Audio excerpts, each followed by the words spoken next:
Welcome to the Boss Gambling Show on the internet. This is the home of the money pick. Make sure you hit the like button. Make sure you subscribe.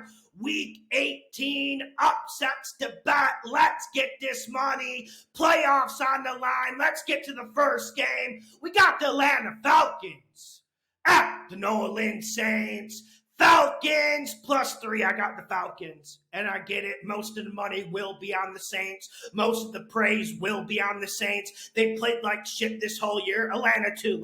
Let's not act like Atlanta's putting consistent performances. But the Saints team has one good performance against Tampa Bay. And everyone's back on the bandwagon again. And everyone seems to forget their issues. I've been telling you guys the whole year. This Saints team is chronically old. This is a young man's sport. And I'm not sure the Saints have it in them. And when you think of the Falcons, yes, you think about Arthur Smith botching play calls, botching game management. But I think of a team that's very good on the offensive line, very good at the skill positions, and I think of a defense that's more physical and that's simply better than the Saints. One thing that gets overrated an awful lot about the Saints is their defense. Like, listen, they were good 3 years ago. They were good 2 years ago. And we haven't even seen Lattimore play this year. And I'm just looking at the Saints, and no one seems to understand why they deteriorated. We hear a lot of blaming Carr. We hear the same sound bites. Oh, this is why Carr flopped with the Raiders. You see how bad Carr is? This is why he flopped. Listen, there is a little bit of truth to that, but I think people forget and they're lazy, man. When you look at the problems of the Saints, they're numerous. When Cam Jordan's your best run stuffer, when Cam Jordan's your best pass rusher, that's when you know you're in trouble. That's when you know you're in a senior citizen home. And the Saints offensive line, they just haven't gotten it done this year, man, whether it's pass blocking or run blocking. And I do think the Falcons win the physical battle here. I think this Falcons offensive line can push the Saints defensive line around, and I also think this Falcons defense is overall better. And when you look at X factors in this game, like, I think we see Jesse Bates do something wild. I think we see Arthur Smith finally have a good game plan. And you know, it's Arthur Smith versus Carmichael when we talk about both offenses and their play calling. I got to go with Arthur Smith, man, because after watching the film and watching every Saints game this year, I think the Saints might have the worst offense in terms of creativity in the league. Yes, they have a lot of talent. You got Olave, you got Carr, you got Kamara. But in terms of creativity, in terms of flow and play calling, I think the Saints are near the bottom. Give me the Falcons in the upset. Next game, we got the Chicago Bears. The Bears at the Green Bay Packers. Bears +3. Lambeau Field, man. I know I'm going to hear it. Lambeau Field. Playoffs on the line. Well, you remember how much money we won last year picking Detroit with the 6.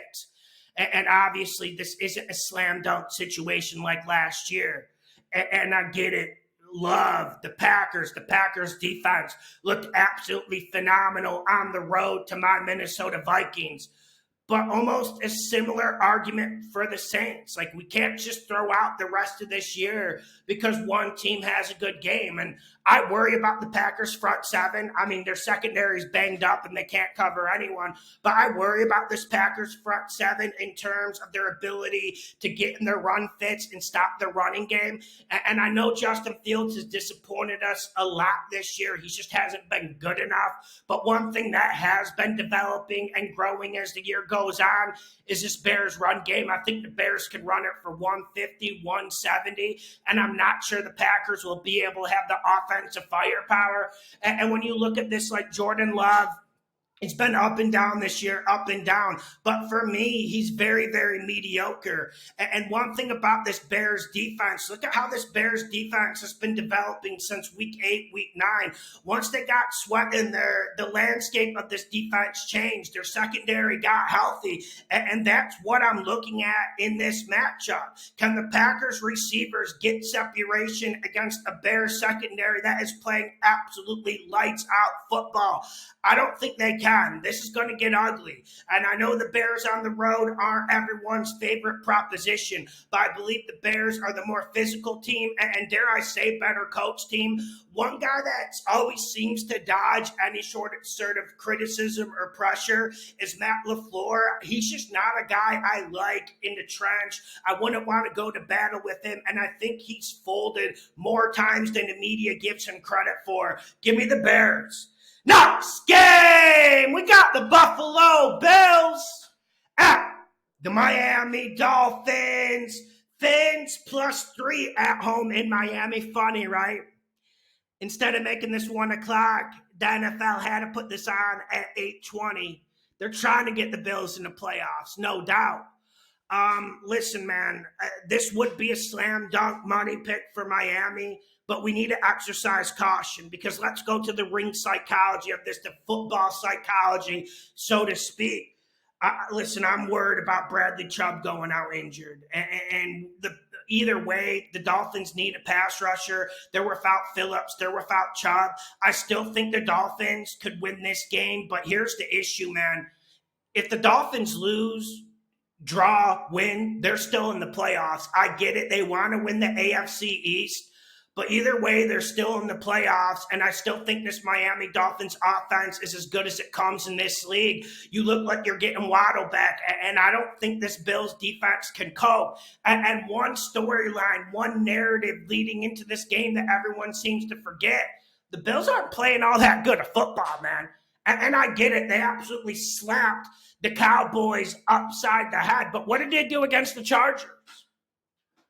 What did they do against the Patriots? They were lucky to win both of those games. And if Miami wants to win this game, if Miami comes in an Alamo-type situation, Miami will do it. It's just not something we can bet because the storyline going into this is Dolphins are in the playoffs regardless.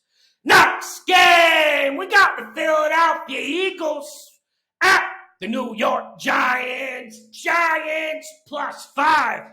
Yeah, man, one thing you got to look towards for these upsets late in the year is the Giants are getting better. And Tyrod Taylor was absolutely phenomenal against the Rams. It was borderline criminal that the Giants didn't find a way to win that game last week.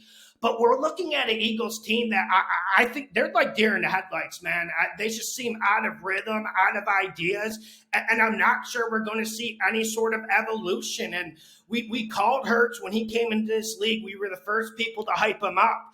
Am I the only one who's a little bit worried about Hurts? Am I the only one who's a little bit worried about the offensive game plan, the offensive play calling? And we're also seeing a Giants defense that has a lot of young bucks in the secondary. They're seemingly playing better every single game as they get more experience. And one thing we know about the Giants defense, they're going to slang blitzes at you, and they're going to be competitive, and that could be enough to rattle the Eagles. And I don't know if this Eagles losing the Cardinals is going to be some sort of morning coffee or wake-up call like the narrative that I'm hearing. I'm just not sure I agree with this narrative. Something is broken there. And this Giants offense is moving and grooving with Tyrod Taylor. We saw him throw 3 deep balls over 50 against the Rams. One got called back on baloney.